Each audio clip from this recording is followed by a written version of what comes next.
गुरु भक्ति योग।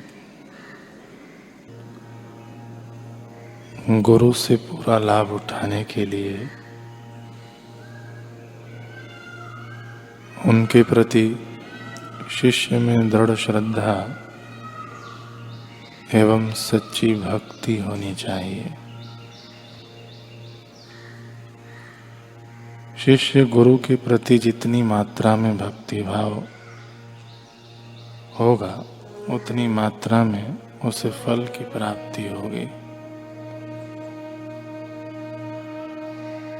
केवल आध्यात्मिक गुरु ही मार्ग दिखाकर शिष्य को प्रभु से मिला सकते हैं।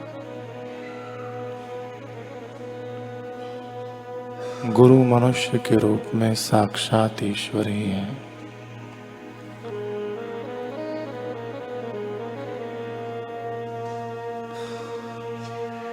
शिष्य को गुरु की आज्ञा का पालन अंतःकरण पूर्वक करना चाहिए।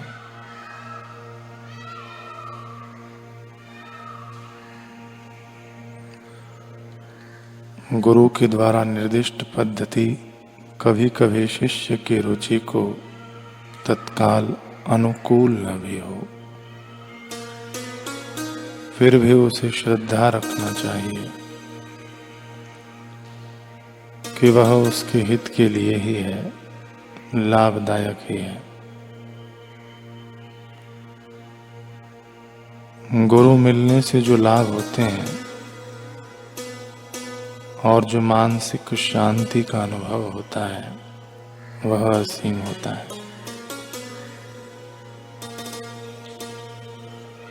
अपनी सर्वोच्च दिव्य प्रकृति का भान होते हुए भी भगवान श्री कृष्ण ने अपने गुरु सांदीपनी की कैसी सेवा की और उनके पास अभ्यास किया, यह तो आप जानते ही हैं।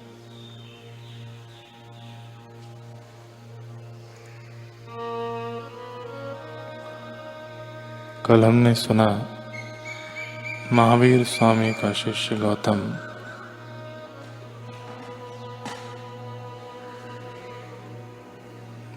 जिन 5 लोगों को ज्ञान उपदेश देकर लाया था,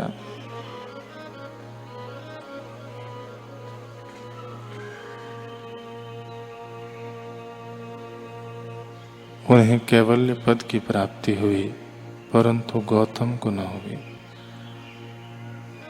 गौतम किसी के बताए हुए साधन को धारण करते हुए पर्वत पर चढ़ने का निश्चय किया।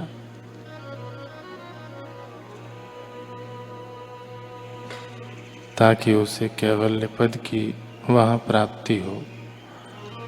सुना था कि उस पर्वत पर चढ़ने पर उस पद की प्राप्ति हो जाती है।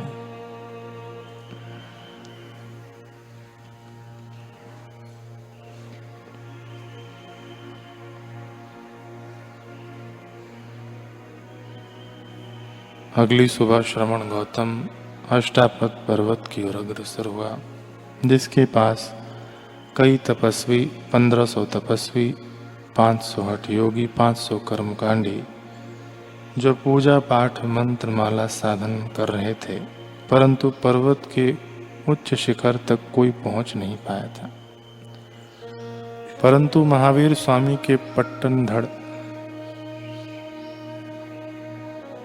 पट्टगणधर गौतम कहाँ रुकने वाले थे।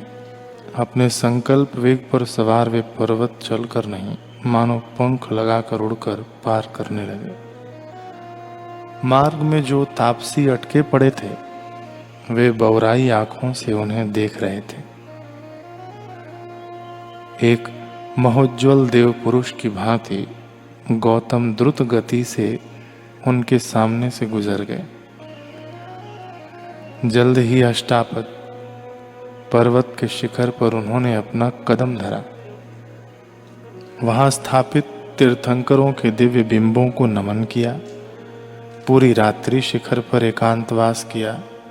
फिर प्रातःकाल वे पर्वत की तलहटी में उतर आए। अब यहाँ का दृश्य अनपेक्षित था।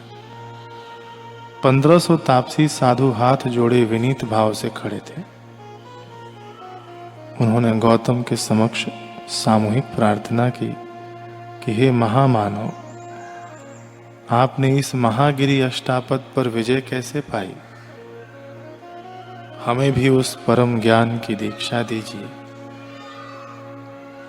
श्रमण गौतम ने उन्हें ऊर्जावान सत्संग सुनाना शुरू किया कि हे तपस्वी गणों, ब्रह्म ज्ञान की साधना परम साधना है। मेरे गुरुदेव महावीर स्वामी ने मुझे वही सम्यक ज्ञान दिया है। इस आत्मज्ञान द्वारा साधक सहज ही असाध्य लक्ष्यों को साध लेता है। रिद्धि सिद्धियां उसकी चरण चेरियां हो जाती हैं, आदि आदि। 1500 तापसी साधुओं ने समवेत स्वर में निवेदन किया कि हे भंते, हमें भी महातीर्थंकर महावीर के सम्यक ज्ञान में दीक्षित करो।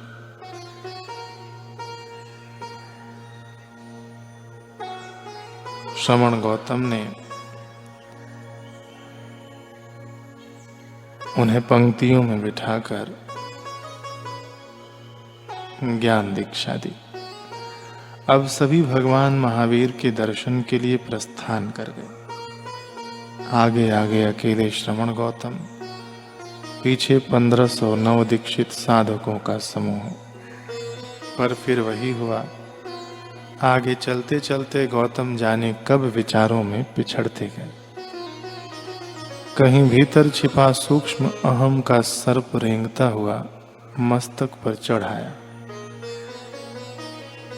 और वह विचार करने लगे कि अरे, तूने बेकार ही रोकर वह रात काली की, तो किसी से कम थोड़े है। देखा कैसे उस दुर्जय पहाड़ को तू कुछ कदमों में ही लांघ गया। 1500 हठी तपस्वी तेरा मुंह ताकते रह गए। ये ऐसे प्रभावित हुए कि तेरे पद चिन्हों का अनुसरण कर पीछे पीछे चल रहे हैं। गौतम पुनः भूल गए। कुछ ही दिन पहले गुरु ने जो आध्यात्मिक थप्पड़ मारा था, उसकी चोट पर उन्होंने अपने अहंकारी सयानेपन की फिर से मलहम लगा दी। अगर उस चोट को हरा रखते, उससे उठते दर्द से सीख लेते रहते और स्वयं पर काम करते, तो गुरु का उद्देश्य पूरा हो जाता। गौतम कदमों से ही नहीं, मन से भी आगे बढ़ते गए। पर अब तो पीछे चलने वालों की आगे आने की बारी थी।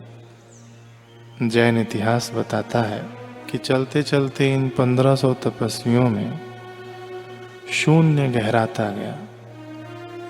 मन की सत्ता लुप्त हो गई। गुरु का संकल्प कहो या गुरु की लीला कहो, सभी महावीरमय हो गए, गुरुमय हो गए रास्ते में। और फिर वह पारलौकिक मुहूर्त आया। दूर से ही महावीर स्वामी के चैत्य को देखकर वे 1500 शिष्य कैवल्य अवस्था को पा गए। उनके समक्ष खड़े होते ही,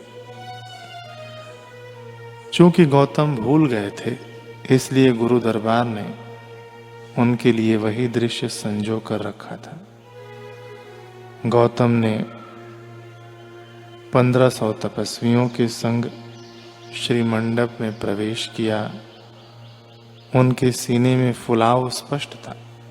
गर्वोक्त स्वर में उन्होंने आवाहन किया कि हे नवदीक्षित भाग्यवानों, ये हैं हमारे गुरुदेव महावीर स्वामी, इनके श्री चरणों में वंदन करो। उधर से महावीर स्वामी का दिव्य स्वर पुनः होगा, ठहरो हे आयुष्यमान गौतम, तुम्हें बताया था हमने, केवली दूसरे केवली की वंदना नहीं करते। ये 1500 तपस्वी अरहंत हो गए हैं, पूर्णता को पा चुके हैं। अरहंत अरहंत के आगे नहीं झुकते, क्योंकि वे तो एक दूसरे के दर्पण होते हैं, एक दूसरे के आत्म स्वरूप होते हैं। गौतम पर जैसे इंद्र का वज्र गिरा, वेदना फिर हरी हुई। हाय, यह कैसे हो गया? जो मेरे प्रभाव से यहाँ आए वे कल्प वृक्ष बन गए और मैं नीरा ठूंठ रह गया। जिन्हें मेरे द्वारा उपदेश मिला वे केवली अरहंत हो गए और मैं फिर से गौतम विषाद में चले गए।